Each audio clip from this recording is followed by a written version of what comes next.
What would you do if you had to start your business from scratch all over again? Would you do things differently or stick with relatively the same steps? That's the question I'm answering today as I walk you through the exact steps that I'd take my business from brand new to multi six figure content empire.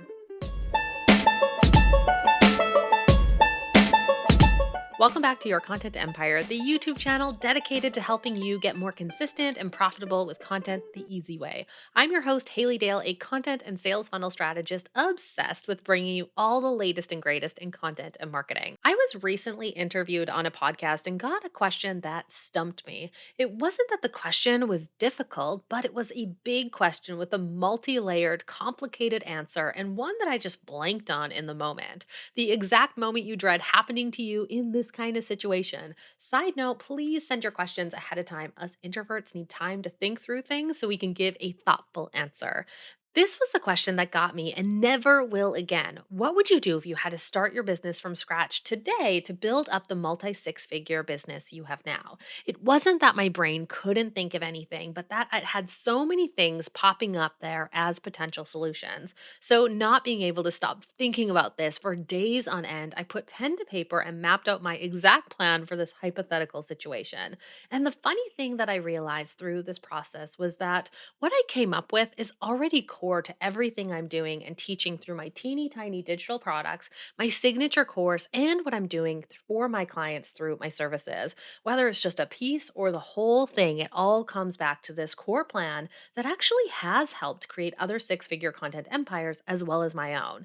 Phase number one is to give my content a purpose. For starters, if I was starting all over again, I would focus my attention on giving my content a purpose before I worried about getting it in front of all the people. You might think that you want to jump straight onto TikTok or Instagram, but without doing this first, the purpose giving, you'll be just spinning your wheels, wondering why you're spending so much time working on your business without seeing growth on the things that matter. So I would start with a few things. Number one, I would create a really simple automated sales system. This would require getting clear on the messaging for my core offer, phrasing it in the language of who I want to be using it, coming up with a freebie that would attract and validate the right people, and thinking through the follow up experience, what that would look like, and the eventual invitation to my offer. I'd save getting fancy for later and bench things like live launches, stacking multiple funnels, thank you page offers, and more in depth freebies like webinars or quizzes for later. Number two, the second thing I'd do to set up my content banking system. So before I'd spend a ton of time creating new content, I would make sure that I first had a system set up to view the bigger picture and make sure that I'm not only creating the right content, but that I'm set up to use every single piece that I do create multiple times and in multiple ways. I'm still all about quality over quantity when it comes to content, and the reputation that you build up for putting out epic content is a pillar to having a six figure content empire.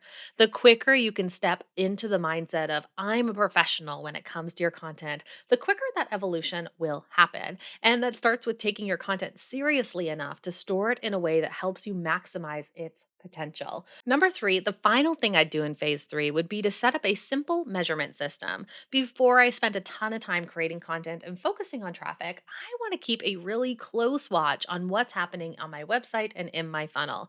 For each of these, I'd identify 1 to 2 lagging/result metrics, i.e., number of sales or traffic, then 2 to 3 leading metrics, or input/KPI numbers, i.e., number of posts I'm putting out, number of freebie signups, and then 3 to 4 supporting metrics, and that's it. I'd save getting fancy with my dashboards and 360-degree analytics for a later stage and just do these three things before moving on to phase two, which is turning your website into a hotspot for your audience. The second phase has three main things I'd do as well, starting with number one, create a profit prioritized content plan. Now I'd start thinking about my content output, but I still want to make sure that it's focused on A, attracting the right people, and B, be getting them back to my website. Because guess what? YouTube, Instagram, and Facebook are all going to survive even if you don't drive any traffic there. The better play for you is driving traffic from those places back to your own digital property, aka your website. But to do that, you have to have a reason for people to come, which is, drumroll, your content. Trust me, no one is going to come to your website to check out your homepage for the umpteenth time. One of the biggest purposes for your content is to create traffic for your website. And just like a brick and mortar store is concerned with generating foot traffic, your concern is generating digital traffic, because the more people who are coming back to your website, the higher the chances are that they'll mosey on over to your offer pages, sales pages, or your freebie sign up form. So I'd make sure that I'm reverse engineering an intentional content plan based around my core paid offer. Which brings me to number two of this phase. I would focus on the most important system for any content creator to have, a core content workflow that includes every single step that I take to get a blog post and its supporting content created and published. For me, this would likely include a weekly blog post or video accompanying social media for the week, images, and a newsletter. The reason this is so important at this stage is because building up a consistent content habit will be much harder if I don't have systems in place that help me maximize for efficiency and create as much quality content as possible for the time I have available for it. Finally, number three of phase two, cultivate community through email marketing. A big focus of mine at this point would be to create a connection and community with my email list through engaging newsletters and gift backs. In phase number one, I laid out my plan for getting people onto the list, but in this step, it's all about keeping them happy and nurtured while they're there. I know that everyone on my list is a person, not just an email address, and I don't take them being there for granted. Once I have those pieces in place, now and only now am I ready to turn my attention to traffic, which is covered in phase number three, which is to scale the number of eyeballs on my content. The first thing that I do in this phase is number one, get streamlined with social media and Pinterest. I'd choose two platforms to focus on building first, one for engagement and having conversations with my people, and the second one for generating traffic, which in this case is more than likely going to be Pinterest. For the engagement platform, I'd choose something like Instagram or TikTok or Facebook groups. Others, not my own to start with, because at this point, I'm not assuming that I have a community already. But I'd consider my strengths and preferences for engaging before deciding. Then I'd create a 30-day plan for this platform, along with a few things that I want to measure, set a goal for the number of daily conversations that I want to be having, and then set aside 30 minutes a day to go and engage on this platform. At the end, I would measure at the end of that 30 days, tweak the plan, and run it again. Or, if I'm done with this platform completely, I'd pick something else and focus there instead.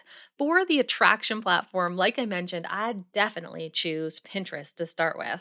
I'd go through the keyword optimization process, set up my profile and my boards, and then pin original content based on my content, freebies, and offers on a daily basis.